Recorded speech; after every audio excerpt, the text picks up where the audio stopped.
नमस्कार। एक बार फिर से मैं कोसी की धरती मधेपुरा से गरिमा और विशाल लाइव हो रही हूँ हमारे फेसबुक पेज उम्मीद की किरण पर। उम्मीद की किरण मैंने पहले भी कहा है कि ये एक सोच है जो सामाजिक गतिविधियों को लेकर लगातार कार्य कर रही है और हम लोग कोशिश कर रहे हैं कि हम ऐसे-ऐसे लोगों को अपने साथ जोड़ सकें। उनसे वार्ता के माध्यम से हम समाज को एक ऐसा संदेश दे सकें जो समाज को एक न नए नई दिशा और नई गति देने में कारगर साबित हो। मुझे उम्मीद है कि अब तक हमने जितने भी लाइव सेशन किए हैं, जितने भी लोगों से हमारी बातचीत हुई और जो भी हमारी गतिविधियाँ रही हैं, उससे कहीं न कहीं सामाजिक सरोकारों को फ़ायदा हो रहा होगा। सामाजिक रूप से लोग जो हैं इससे प्रभावित हो रहे होंगे। जिस तरह से हमें आपके मैसेज मिलते हैं, आप हमें अपने अनुभवों को बताते हैं, मुझे लगता है कि कहीं न कहीं हम अपने उद्देश्य में सफल हो रहे हैं। आज हमारे साथ जुड़े हुए हैं प्रथितेश्वर झा। प्रथितेश्वर झा एबीजे ट्यूटोरियल्स कोटा के निदेशक हैं, डायरेक्टर हैं और वर्तमान में ये सिलीगुड़ी में रहकर कार्य कर रहे हैं। मैं बता दूं कि कोरोना का जब से चरण शुरू हुआ है, तब से शिक्षा व्यवस्था बहुत ही ज़्यादा प्रभावित हुई है। इससे पहले लोगों के जुबान पर हमेशा यही सुनने को मिलता था कि कुछ भी काम बंद हो जाए, कुछ भी करो या ना करो, अगर तुम्हारे पास ज्ञान है, तुम पढ़े-लिखे हो, तो कहीं भी रहकर तुम जीविकोपार्जन कर सकते हो। मतलब तुम बच्चों को पढ़ाकर अपनी जीविका चला सकते हो, कमा सकते हो। लेकिन कोरोना ने बहुत हद तक इस वाक्य को जो है गलत साबित किया है, झूठा साबित किया है।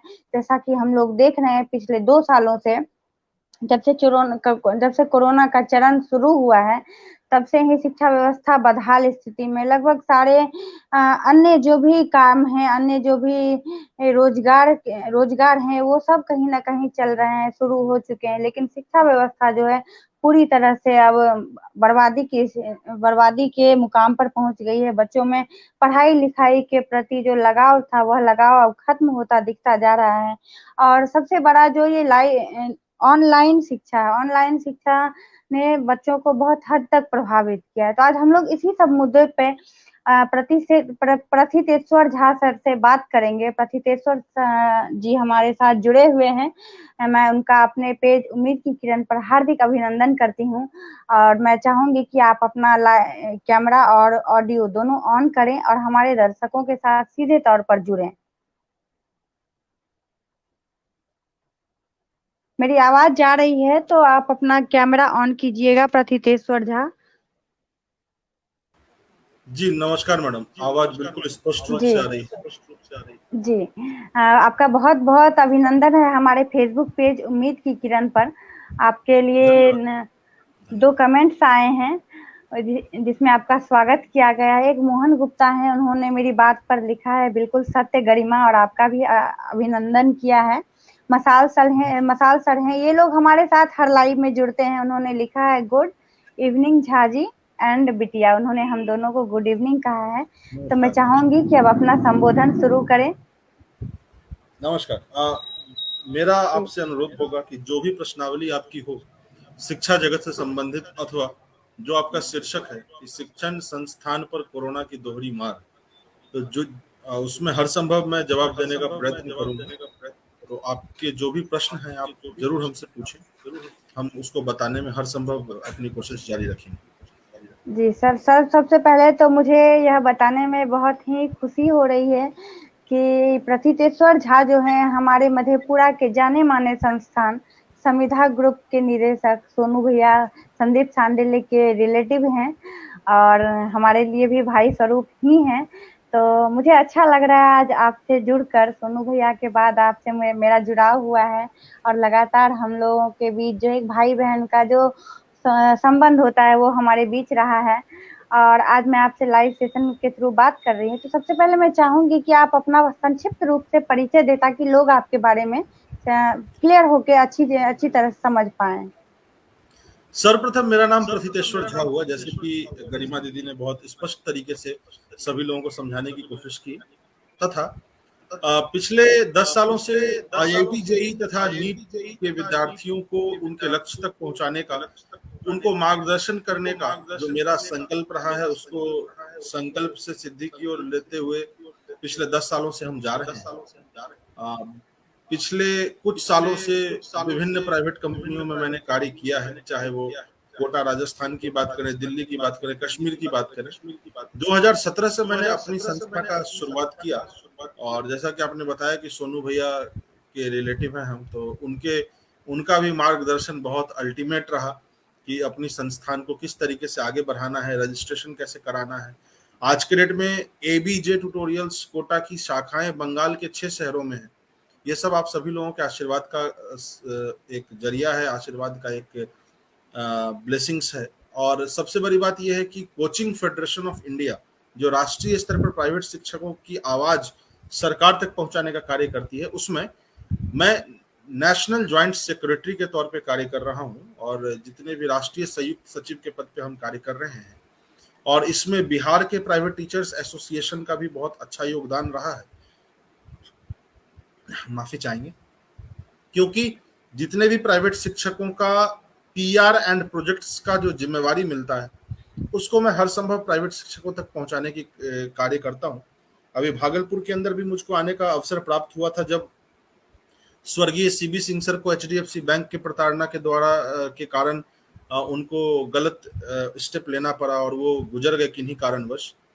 तथा जितने भी पलामू, चतरा या जहां भी प्राइवेट शिक्षक इस लॉकडाउन के दौरान मानसिक प्रताड़ना कहा जाए या फाइनेंशियल क्राइसिस कहा जाए, उसमें कोचिंग फेडरेशन ऑफ इंडिया सभी प्राइवेट शिक्षकों के हित के लिए 24/7 अग्रसित है। क्योंकि जो मोबाइल एप्लीकेशंस बड़े बड़े कंपनीज लॉन्च करते हैं, वो हमारे टीचर्स से 14,000 रुपए साल का या 15,000 रुपए साल का लेते हैं, और वहीं कोचिंग फेडरेशन ऑफ इंडिया इसको फ्री ऑफ कॉस्ट देती है टीचर्स को, केवल मेंटेनेंस का 10 रुपए प्रतिदिन के हिसाब से चार्ज, यानी कि साल भर का 3,500 रुपए के आसपास का चार्ज है। इसके अलावा जितने भी प्राइवेट शिक्षक हैं,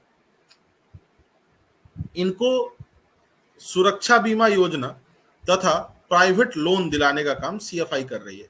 तो मेरा, चूंकि आप खुद गरिमा जी दीदी आप जो हैं वो सोशल वर्क से जुड़ी हुई हैं, यही कारण रहा है कि इंडिया टुडे, ललन टॉप ने भी आपको कवर किया है।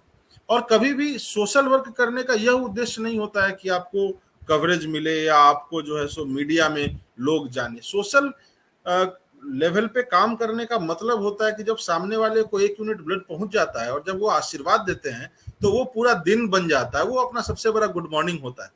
तो ठीक इसी प्रकार शैक्षणिक जगत में, शिक्षा के क्षेत्र में जो भी हर संभव सकारात्मक पहल हम उठा सकते हैं, वही हमारा सबसे बड़ा सक्सेस कहलाता है, वही हमारा सबसे बड़ा सोशल वर्क कहलाता है। अभी इतने 18 महीने हो चुके हैं, शैक्षणिक संस्थान के बारे में लोग कहीं ना कहीं चुप्पी साध लेते हैं। इस बात पर सरकार से प्रश्न उठाते हैं हम, या इस बात पर हम लोगों को, जनमानस तक इस बात को पहुंचाने की कोशिश करते हैं कि जब कोकोनट इंडस्ट्री को नया इंडस्ट्री बना करके, और उसको अगर मान लीजिए कि करोड़ों का बजट मिल सकता है, टूरिज्म इंडस्ट्री यानी कि होटल एंड टूरिज्म को अगर इतना अच्छा राहत पैकेज मिल सकता है 300 करोड़ का, तो प्राइवेट शिक्षक, मैं इंस्टीट्यूट की बात नहीं कर रहा हूं, आप 2 मिनट के लिए सोचिए कि हम घर घर जाकर के ट्यूशन पढ़ाने वाले एक शिक्षक हैं। उस शिक्षक को अगर मान लीजिए कि हम 4 जगह ट्यूशन पढ़ाते थे, और मेरे साल भर का रेंट, साल भर का मेरा बिजली का यूनिट या घर परिवार या मेरा किस्त, सब कुछ 4 जगह होम ट्यूशन पढ़ाने में जाता था। लेकिन कोरोना के कारण सभी अभिभावकों ने मना कर दिया कि सर अब आप घर मत आइए, कोरोना जाएगा उसके बाद आप आकर के पढ़ाइएगा। तो 18 महीने से वैसा प्राइवेट शिक्षक अपनी आजीविका कैसे चलाएगा? या तो वो भयानक बेरोजगारी का आलम फेस कर रहा है, कर ही रहा है। लोग सब्जी और फल बेचने पे विवश हैं, क्योंकि शिक्षक कभी अपराध नहीं कर सकता है, वो कभी भी अन्याय कार्यों में लिप्त नहीं हो सकता है, क्योंकि कहा जाता है शैक्षणिक कार्य में जुटने से आदमी में मैच्योरिटी अपने आप आ जाती है।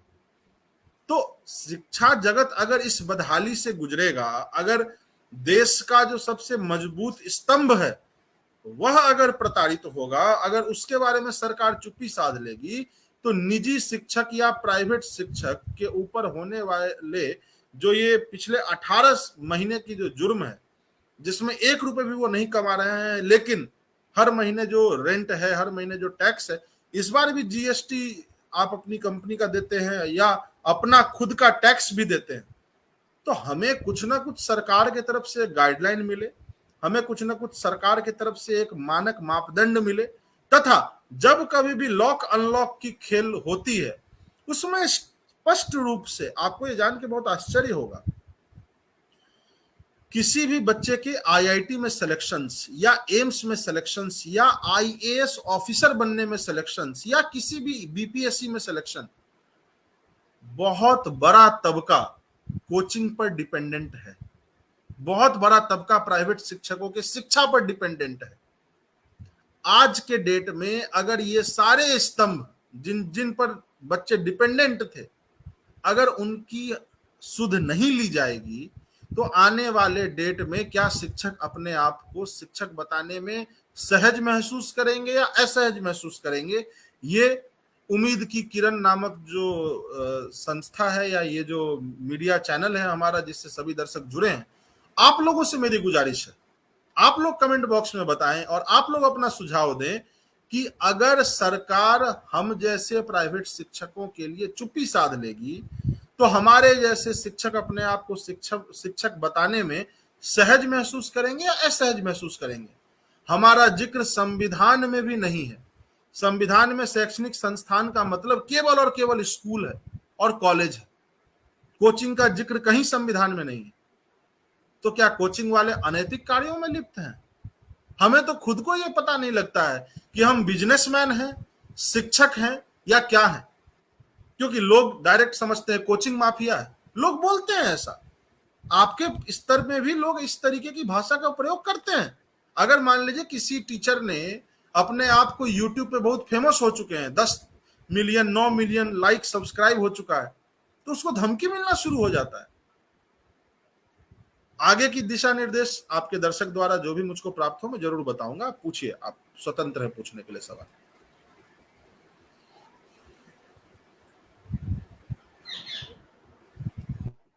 कुछ खास कमेंट्स नहीं आए हैं, कमेंट्स बस आपके लिए है, वेलकम। मसाल सर लिखते हैं, मोहन गुप्ता लिखते हैं, आरती झा जी लिखती हैं बहुत बहुत हार्दिक शुभकामनाएं। मोहन जी लिखते हैं आपके बारे में नाम सुने थे, आज देख भी लिए। सुशांत जी आपका अभिनंदन करते हैं। आशुतोष जी ने कहा है कि अभी शिफ्ट ओवर में है, ये लाइव बाद में जरूर देखेंगे और ऑल द बेस्ट उन्होंने कहा है। मेरा जो सबसे बड़ा क्वेश्चन ये है कि सरकार कहती है कि अगर स्कूल खुलेंगे, बच्चे जाएंगे तो वहाँ पे कोविड की संभावना है और अगर एक भी बच्चा संक्रमित होता है तो उसकी जिम्मेदारी कौन लेगा। लेकिन जैसा हम लोग अपने आस पड़ोस में देखते हैं, शादी ब्याह या जो भी पार्टी फंक्शन है सब कुछ हो रहा है, मार्केट भी बच्चे जाते हैं।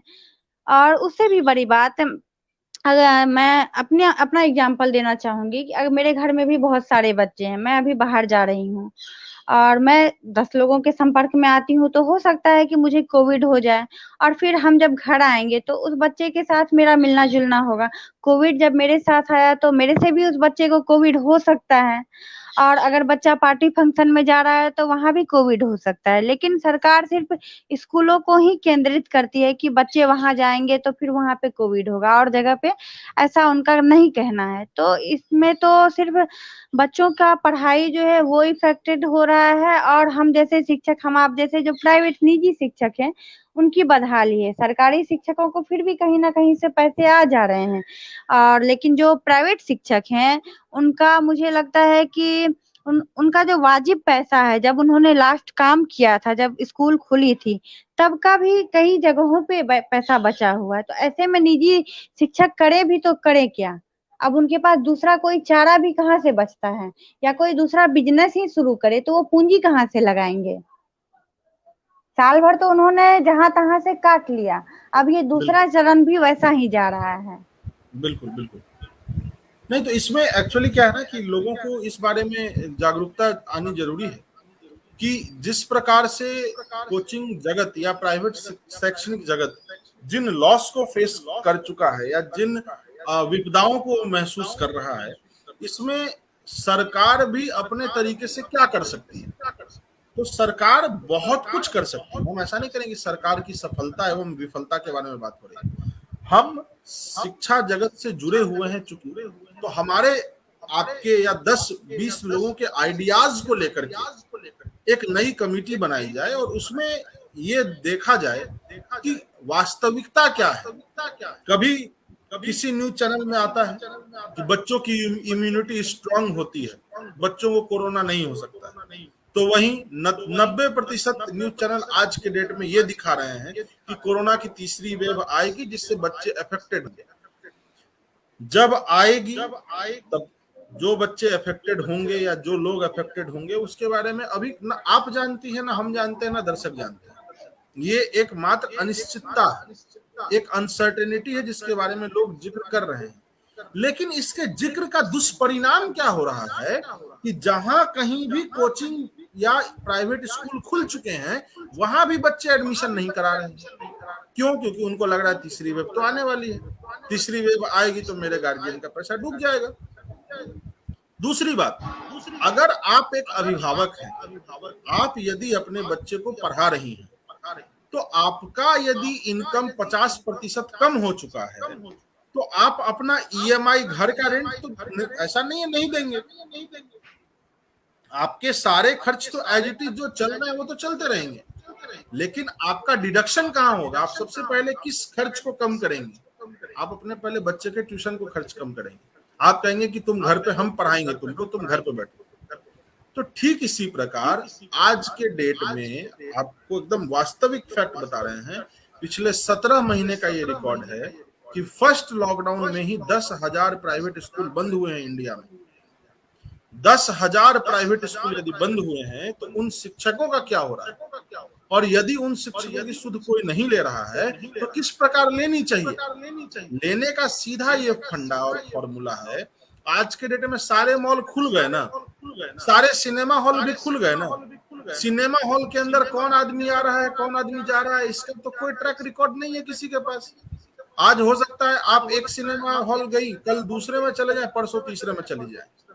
लेकिन कोचिंग के अंदर या स्कूल के अंदर केवल वही बच्चे आएंगे जिनके माता का नाम, पिता का नाम, ब्लड ग्रुप का नाम, ईमेल आईडी तक आपको पता होता है, आपके पास सारा रिकॉर्ड होता है। भगवान न करे अगर एक बच्चा भी संक्रमित हो गया तो उसके संपर्क में कौन कौन लोग आए हैं वो सभी आपके पास आइडेंटिफाइड ट्रेसेस हैं। कहने का मतलब पब में, बार में, मॉल में, सिनेमा हॉल में या पार्क में जब आपने प्रतिबंध हटा रखा है, आंशिक लॉकडाउन लगा रखा है, कहने की बात है, यानी 50% छूट दे रखी है, जहां पर आप ह्यूमन बीइंग्स ट्रेस नहीं कर सकते हैं, तो उस जगह को भी खोलिए जहां पर आप ह्यूमन बॉडीज को या ह्यूमन आइडेंटिफिकेशन को आप ट्रेस कर सकें। कहने का मतलब है स्कूल, कॉलेज, और मेरी सबसे बड़ी बात जो है वो ये है कि अभी तक पिछले 17 महीने से कॉलेज बंद है। 17 महीने से यदि किसी मेडिकल इंस्टीट्यूट के कॉलेज बंद रहेंगे तो बच्चा कल को क्या डॉक्टर बनेगा भाई, इंजीनियर क्या बनेगा? और जिन बच्चों का प्लेसमेंट आज से 17 महीने पहले हुआ था उनको क्या 100% कैंपस प्लेसमेंट मिल चुकी है? जिनको कैंपस प्लेसमेंट मिली है ना वो भी अपनी कागज और कॉल लेटर लेकर के बैठे हैं, उनको अभी तक ज्वाइनिंग लेटर नहीं मिल रहा है क्योंकि कंपनी खुद लॉस में है। कौन कंपनी आज के डेट में हायर करेगा? कोई नहीं कर सकता है। तो ये एक ऐसा मानक सरकार को सेट करना चाहिए कि यदि एक स्कूल में 10 कक्षाएं हैं और 100 बच्चे हैं तो हर एक कक्षा में 10-10 बच्चों को बैठा करके टीचर ताकि अपना फिजिकल क्लासरूम चालू कर दे। ये जो डिजिटल माध्यम से हम और आप जुड़े हैं ना, इसमें हम और आप एक दूसरे को देख सकते हैं और सुन सकते हैं, लेकिन ये माध्यम जो है वो माध्यम चर्चा परिचर्चा का जरूर हो सकता है लेकिन शैक्षणिक तरीका बिल्कुल नहीं है। क्यों नहीं है? अगर मान लीजिए कि बच्चे को आप पढ़ा रहे हैं, बच्चा कैमरा बंद कर दिया, म्यूट कर दिया और बच्चा पबजी खेल रहा है, उस समय आप क्या कहिएगा? अभिभावक सोच रहे हैं बच्चा पढ़ रहा है। तो ये कंप्लीटली एक्सप्रेशनलेस और इमोशनलेस क्लास है।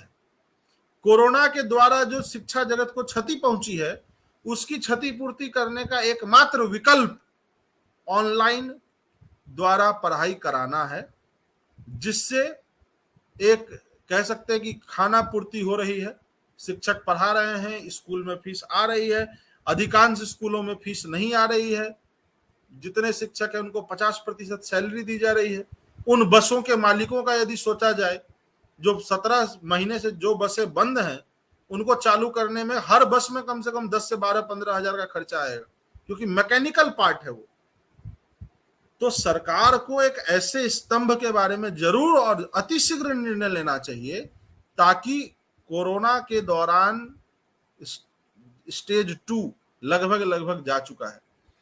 तीसरी लहर आने की संभावना सितंबर या अगस्त में है। जो भी बचा कुचा समय है उसमें एक प्रमुख मानक या मापदंड सरकार सेट करे, और मौका लगे तो जो शैक्षणिक जगत के लोग हैं उनसे भी उनकी राय लें कि आपके हिसाब से क्या होना चाहिए, आपके हिसाब से क्या होना चाहिए, और फिर उस पर अनलॉक अथवा लॉक के जो भी गाइडलाइंस हैं वो दें। क्योंकि हम शैक्षणिक जगत के लोग सरकार के साथ कंधा से कंधा मिलाकर चलना चाहते हैं। हम उनके साथ एक मजबूत स्तंभ की तरह आपको निखारना चाहते हैं। तो इसलिए मेरा ये अनुरोध होगा जो सत्ताधारी सरकार है उनसे और जो विपक्ष में बैठे सरकार है उनसे, कि उम्मीद की किरण चैनल के द्वारा जितने लोग आज के इस लाइव स्ट्रीमिंग को देख रहे हैं, आज की चर्चा परिचर्चा को गरिमा दीदी के द्वारा आप सभी लोगों तक जो आज की चर्चा पहुंच रही है, इस बात को जनमानस तक पहुंचाएं, ज्यादा से ज्यादा लोगों तक बताएं कि प्राइवेट शिक्षक का दर्द एकमात्र यह है कि शिक्षक अपने बच्चों से फिजिकली मुलाकात नहीं कर पा रहा है। शिक्षक चाहता है कि उसकी पढ़ाने की जो पुरानी पद्धति थी वो लौट करके आए। टीचर चौक और ब्लैक बोर्ड पर पढ़ाना चाहता है, टीचर व्हाइट बोर्ड पर मार्कर से पढ़ाना चाहता है। यह नहीं कि चर्चा और परिचर्चा के लिए स्ट्रीमिंग से हम जुड़ गए। पढ़ाना और डिस्कशन करना दोनों अलग अलग चीज है। हम उन बच्चों को तो आसानी से इस माध्यम से पढ़ा सकते हैं जो बच्चे होशियार हैं, जो बच्चे पढ़ने वाले हैं, क्योंकि उनको थोड़ा सा भी उम्मीद दिखाइए तो उनको पूरी किरण दिखने लग जाती है। लेकिन उन बच्चों के बारे में सोचा जाए जो बच्चे एवरेज या बिलो एवरेज हैं, जिनको आंख दिखा करके या जिनको इमोशनली कनेक्ट करके हम आगे बढ़ाना चाहते हैं। 10% वाले को 40% वाला बना करके दिखाइए हुजूर, 90% वाले को तो 100% कोई भी ले आएगा। तो हमारी गुजारिश यही है, जो भी लोग सरकार में बैठे हैं या विपक्ष में बैठे हैं, आप लोग अगले अनलॉक की जो गाइडलाइन हो उसमें जरूर प्राइवेट शिक्षकों के हित में एक निर्णय लीजिए, गाइडलाइंस सेट कीजिए। जो भी आपको अगर राय या मशवरा चाहिए हो, आप कभी भी किसी भी प्राइवेट शिक्षक से संपर्क कीजिए। अन्यथा coachingfederationofindia.org पे आप लिखिए। आपके साथ हम लोग बहुत अच्छे पैनलिस्ट, बड़े बड़े IITians और डॉक्टर्स हमारे साथ जुड़े हुए हैं, जो इस बारे में आपको अच्छी दिशा निर्देश दे सकते हैं। जी गरिमा दीदी। जी, ये तो बहुत ही ज़रूरी बात आपने कही है। एक चीज़ और है, जब कोरोना का पहला चरण खत्म हुआ और स्कूलें खुली थी, तो अक्सर हम लोगों को ये सुनने के लिए मिलता था गार्जियंस के माध्यम से, अरे अब तो दूसरा सेशन शुरू ही होगा, अब 1-2 महीने के लिए बच्चों को क्या स्कूल में भेजना, हमारा पैसा बर्बाद हो जाएगा, या अब बुक 2 महीने के लिए हम क्या दिलवाएंगे, फिर तो दूसरा सेशन स्टार्ट ही होगा। और संजोगवश हुआ कि दूसरा होने से पहले ही, दूसरा सेशन स्टार्ट होने से पहले ही कोविड का दूसरा चलन आ गया। तो यहाँ पे मुझे विकल्प के रूप में यही नजर आता है कि अगर स्कूल्स बंद हैं तो आप बच्चों को घर पे ट्यूशन दिलवा सकते हैं, लेकिन उसमें भी कई गार्जियनों को वो अपने घर में दूसरे अन्य काम करवा रहे हैं अनजान लोगों को बुलाकर, लेकिन वो किसी टीचर को बुलवाकर पढ़ाई नहीं करवा सकते हैं अपने बच्चे को। उनको लगता है कि वो टीचर जो है अपने साथ कोरोना लेकर आएगा और बच्चे को कोरोना हो जाएगा। तो ऐसे में इन गार्जियंस के लिए आप क्या कहना चाहेंगे? ऐसी-ऐसी बहुत सारी मुश्किलें हैं जो आप हम शायद मेरे से ज़्यादा बेहतर जान रहे होंगे। इस पे आप क्या कहना चाहेंगे गार्जियंस को लेके? बहुत ही ज्वलंत सवाल आपने पूछा है गरिमा दीदी, और इसमें बात यह है कि जितने भी अभिभावक इस आज के डिबेट को देख रहे हैं, आप सभी लोग कमेंट माध्यम में जरूर लिखिए अपने अपने राय, अपने अपने सजेशंस, ताकि बातचीत का जो ये जरिया है यह और भी अच्छे तरीके से आप लोगों तक, आप लोगों के समक्ष निखर करके आए, उम्मीद के किरण चैनल द्वारा। सर्वप्रथम जैसा गरिमा दीदी ने पूछा कि पेरेंट्स को क्या बताना चाहेंगे, तो पेरेंट्स के लिए मेरा यही मशवरा होगा या राय होगा। पेरेंट्स तो कुछ पेरेंट्स ऐसे भी हैं जो एडवांस पेमेंट कर देते हैं हर महीने का, तथा अधिकांश पेरेंट्स ऐसे हैं जिनको ऐसा लगता है कि इस कोरोना के दौरान यदि सबसे ज्यादा लाभ किसी क्षेत्र का हुआ है तो वो शिक्षा क्षेत्र का हुआ। ये लोग तो किस लिए ही है।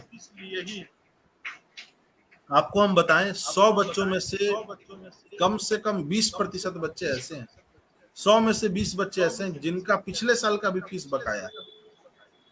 और ऐसा नहीं हो सकता कि उनको कोई भी प्राइवेट स्कूल के शिक्षक या प्रधानाध्यापक बोर्ड में बैठने के लिए या एग्जाम में बैठने के लिए या उनका इंटरनल असेसमेंट देने के लिए मना कर दें। कैरियर खराब नहीं कर सकते। शिक्षक समाज का वह स्तंभ है जो कि खास करके प्राइवेट शिक्षक जो कि बड़ा बड़ा आईएएस, आईआईटीएंस, डॉक्टर या बीपीएससी, यूपीएससी जितनी भी कॉम्पिटिटिव परीक्षाएं होती हैं उसकी तैयारी कराने का जिम्मेदारी हमने स्वयं प्राइवेट शिक्षकों ने उठाया है। ये सरकार ने नहीं कहा था कि आप आईआईटी की तैयारी करवाइए, लेकिन ये 1990 तक एक रिक्त स्थान था। लोग स्कूली परीक्षा के तैयारी करके बहुत कम लोग निकाल पाते थे आईआईटी और मेडिकल। फिर इसकी प्रोफेशनल क्लासेस स्टार्ट हुई, लेकिन वही बात है, लोगों को ये चीज सोचना चाहिए कि किस प्रकार प्राइवेट शिक्षक किस कठिनाइयों का सामना कर रहे हैं, तथा यदि सैनिटाइजर, मास्क और 2 गज की दूरी, तो 2 गज की दूरी को अगर 6 गज की दूरी कर दी जाए तो आपके बच्चे को कोई खतरा नहीं है। और बच्चों की इम्यूनिटी ऑलरेडी बहुत स्ट्रांग होती है। जो भी टीचर्स आते हैं उनके हाथ में प्रॉपर सैनिटाइजेशन और मास्क का प्रयोग अनिवार्य रखें। बन पड़े तो आप खुद अपने घर में हर आधे घंटे में 2 बार उनको काढ़ा पिलाएं, लेकिन शिक्षकों को अपने घर पे आने से न रोकें। और दिमाग में इस चीज की बारे में जरूर आप एक कहते हैं ना कि plan for the best but prepare for the worst, तो आप दोनों चीजों को रखिए दिमाग में।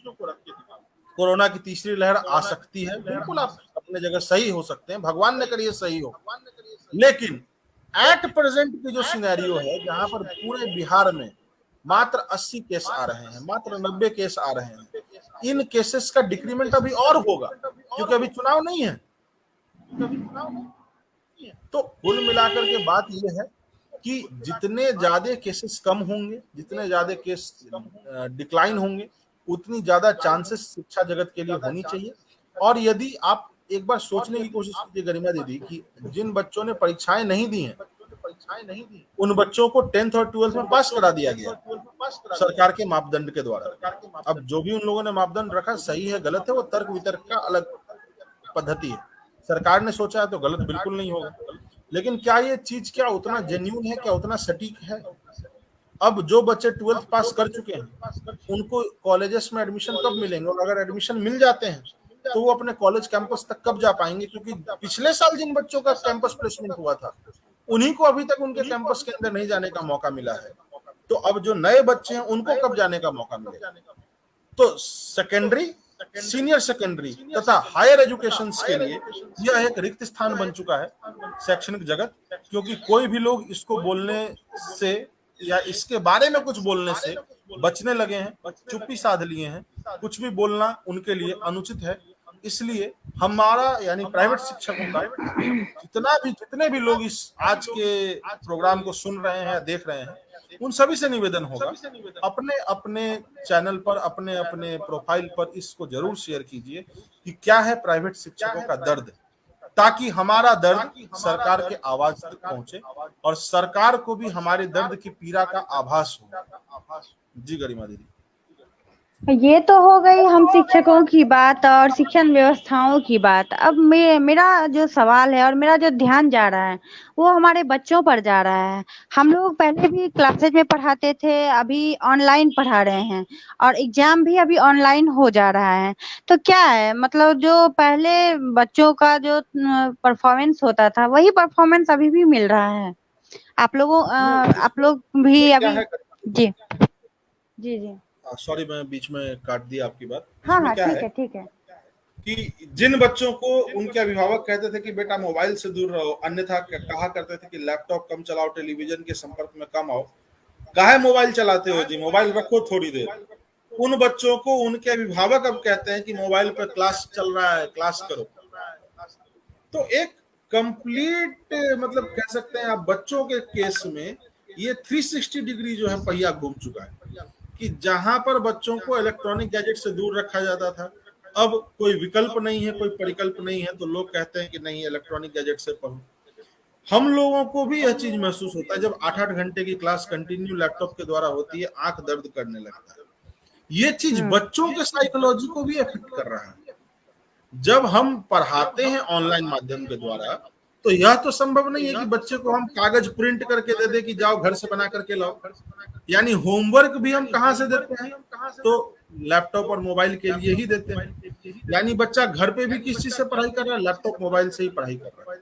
तो कहीं ना कहीं नेत्र दृष्टि में कमी आना या एक झुझलाहट अंदर से रहना, और एक सबसे बड़ी चीज जो आज के जमाने में, अभी कुछ दिनों पहले मेरी माता जी और हमारी धर्मपत्नी डिस्कस कर रही थी इस चीज को लेकर के कि कोरोना आने के बाद जो प्रथम स्टेज और द्वितीय स्टेज जब अभी क्रॉस हो रहा है, लोगों के मन में, या यूं कहें कि मोर देन 90% लोग ऐसे हैं जिनके मन स्थिति में नकारात्मकता एक अहम पहलू बन चुका है। सबको लगता है कि ये नहीं हो पाएगा, हमसे नहीं हो पाएगा, क्या करें, होगा नहीं होगा। हर व्यक्ति कुछ ना कुछ ऑप्शन ढूंढने में लगा हुआ है। तो यह भी एक कारण है बच्चों की साइकोलॉजी के अंदर चेंज आने का, जिसमें नकारात्मकता भी एक पहलू है। तथा सबसे बड़ा जो चीज है वो ये है कि इलेक्ट्रॉनिक गैजेट के संपर्क में आने से मन स्थिति तथा नेत्र दृष्टि, इन दोनों में डाउनफॉल आना, थोड़ी कमी आना। इसी कारण बच्चे परिवार में भी झुल्ला के बोलने लगते हैं, झुझलाहट आ जाती है, ढंग से इंटरेक्ट नहीं कर पाते हैं। तो इसका एकमात्र साधन है, क्लासेस के अलावा जितना समय मिलता है उसमें बच्चे इलेक्ट्रॉनिक गैजेट्स को दूर रखें, तथा माता पिता जो है वो हर बच्चे को सबसे पहले एक अच्छा इंसान बनाने का सोचें, एक अच्छा समाज सेवी बनाने का सोचें। ऐसा नहीं कि कोई भी हास परिहास में गलत निर्णय लेने वाले लोग बन जाए। कहने का मतलब यह है कि आप अपने बच्चे को हर दिन एक मोटिवेशनल स्टोरी सुनाइए, आप अपने बच्चे को हर दिन एक इमोशनल कनेक्टिविटी से जोड़िए, ताकि आपका बच्चा इंसान बहुत बेहतर बने। क्योंकि पढ़ाई 1 साल बंद हो सकती है, 2 साल बंद हो सकती है, तीसरे साल तो खुलेगी, लेकिन संस्कार एक दिन भी अगर डाउन हो जाएगा तो वह पुनः लौट के पटरी पर नहीं आएगा। जी, बहुत बहुत ही ज़रूरी बातें आपने कही हैं और कहीं न कहीं इसकी मुझे भी सख्त ज़रूरत लग रही है हमारे समाज में। और कोरोना ने तो साफ मतलब पटल ही बदल दिया है हमारे समाज को, हमारे घर परिवार को। इससे मतलब एक नज़रिया ही बदल गया है। हम लोग ज़्यादा से ज़्यादा समय अब मोबाइल पे ही बिता रहे हैं, सारे काम लगभग मोबाइल पे कर रहे हैं। यहाँ तक कि पहले शॉपिंग के लिए भी लोग जो बाहर जाते थे, अब वो भी मोबाइल पे ही हो जा रहा है। तो बाहर निकलने की तो कभी ज़रूरत ही महसूस नहीं होती है। ख़ैर और भी कुछ अगर आप अपनी तरफ से कहना जी, चाहें तो इसमें हम ये आप कहना कहें। चाहेंगे गरिमा दीदी कि जी। जैसा कि आपने कहा कि मोबाइल के बारे में वगैरह वगैरह, तो इसमें ये चीज बिल्कुल सही है, और बच्चे भी इस चीज को समझें और अभिभावक भी इस चीज को समझें। बच्चों को मोरल वैल्यूज सिखाएं। जाते जाते गरिमा दीदी खुद एक बहुत अच्छी कवि रही हैं और बहुत सारा कवि शो इन्होंने होस्ट कर रखा है उम्मीद की किरण द्वारा। तो 2 पंक्ति कहना चाहेंगे बच्चों के लिए कि यह अवसर है, स्वर्ण सुयुग है, यह अवसर है, मतलब this is an opportunity of golden time. तो यह अवसर है, स्वर्ण सुयुग है, हो न इसे नादानी में, रंग रलियों में छेड़छाड़ में, मस्ती में मनमानी में, लिख अपना इतिहास अमिट जो कभी न मिटे, लिख अपना इतिहास अमिट, निशिदिन के उड़ते पृष्ठों पर, ज्वाल धधस झुलसा दे नभ को, आग लगा दे पानी में, ज्वाल धधस झुलसा दे नभ को, आग लगा दे पानी में। तो आपका डिटर्मिनेशन, आपका जज्बा ऐसा होना चाहिए कि कोई भी परिस्थिति आ जाए, आप अपने आप के लिए खुद हैं, अपने परिवार के लिए खुद हैं, आप आपके जगह कोई दूसरा नहीं ले सकता। तथा आखिरी में हम इतना कहना चाहेंगे, जिंदगी एक क्रिकेट का मैच है। पहला गेंद आया, आपको माथे पे लगा, आप हर्ट हो गए, आपको बुरा लगा, आपको गुस्सा भी आ सकता है, या हो सकता है सूजन हो जाए। दूसरा गेंद आया, आप मिस कर गए, ऑडियंस हल्ला करने लगी, ओ। तीसरा गेंद आया, आपको पैर पे चोट लगा। चौथा पांचवा गेंद भी आप मिस कर दिए, तो क्या छठा गेंद आप छोड़ के चले जाएंगे, या छठे गेंद पे एक छक्का लगा करके 6 गेंद में 6 रन बनाएंगे? तो ये जो गेंद है वो अपॉर्चुनिटी है, वो संभावना है। एक नहीं क्लिक हो रहा है, दूसरा होगा, दूसरा नहीं हो रहा है, तीसरा होगा। कम से कम अगर कभी भी ऐसा लगे कि एएफसी के जो मालिक थे वो तो 1018 बार रिजेक्ट हुए थे, फिर भी 1019वीं बार उनका केएफसी का जो फ्राइड चिकन है वो इतना फेमस हुआ। 1019वीं बार, पहली बार नहीं, 19वीं बार भी नहीं, 119वीं बार भी नहीं, 1019वीं बार इतना हिट हो गया कि उनके मरने के समय में केएफसी के ब्रांचेस पूरे देश विदेश में 3000 से ज्यादा फ्रेंचाइजी थी उसकी। और आज के डेट में उस व्यक्ति द्वारा स्टार्ट किया गया, चूंकि पूरी वर्ल्ड इस चीज को रिकॉग्नाइज कर चुकी है कि विश्व का सबसे बड़ा फास्ट फूड चेन यदि कोई है तो वो केएफसी है। आज के डेट में 35,000 से ज्यादा उसके फ्रेंचाइजी है।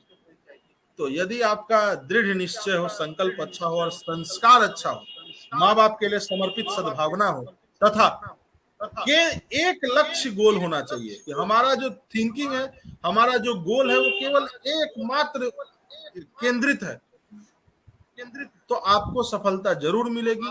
आपको आपकी परिकल्पना के हिसाब से आपको सक्सेस जरूर मिलेगा। और गरिमा दीदी, बहुत अच्छा आपका रोल मधेपुरा और बिहार के लोगों के लिए रह रहा है। आप जो इस कोरोना के दौरान ब्लड हो जाए, ऑक्सीजन बैंक हो जाए, और जिन सामाजिक कार्यों से आप जुड़ी हैं उसके लिए बाबा भोलेनाथ से असीम प्रार्थना रहेगा मेरा कि आपकी आयु 100 साल की हो और आप 100 साल तक ऐसी समाज सेवा करती रहें। आपसे बात करके बहुत अच्छा लगा, और पता नहीं क्यों आपके हर दूसरे लाइन में लगता है जैसे सोनू भैया बोल रहे हैं, तो बहुत अच्छा लगा आपसे जुड़कर। और आपने एकदम टू द पॉइंट जो बातें यहाँ पे मुझे रखनी थी वो सारी बातें आपने रखी हैं। आपका बहुत बहुत शुक्रिया कि आपने हमारे पेज पर अपना समय दिया, हमारे साथ यूं ही आप बने रहे। और फिर मिलते हैं हम लोग फिर से किसी दिन किसी लाइव में। बिल्कुल गरिमा दीदी, बिहार की माँ दुर्गा, माँ सरस्वती, माँ काली के रूप में आपको कभी न कभी पूजा गया होगा, कभी न कभी आपने भी दुर्गा पूजा में कुमारी भोजन खाया होगा। तो वही माता का एक स्वरूप आज हम सभी के सामने इतना ज्यादा अच्छे तरीके से सामने आया है कि क्या अंजना ओम कश्यप और क्या श्वेता झा। अभी इस बीच में अगर कोरोना में किसी ने कुछ किया है तो वो है गरिमा और विशाल। बहुत बहुत धन्यवाद सभी लोगों को। थैंक यू सो अरे मच। सब आप लोगों का साथ है। ठीक है भैया।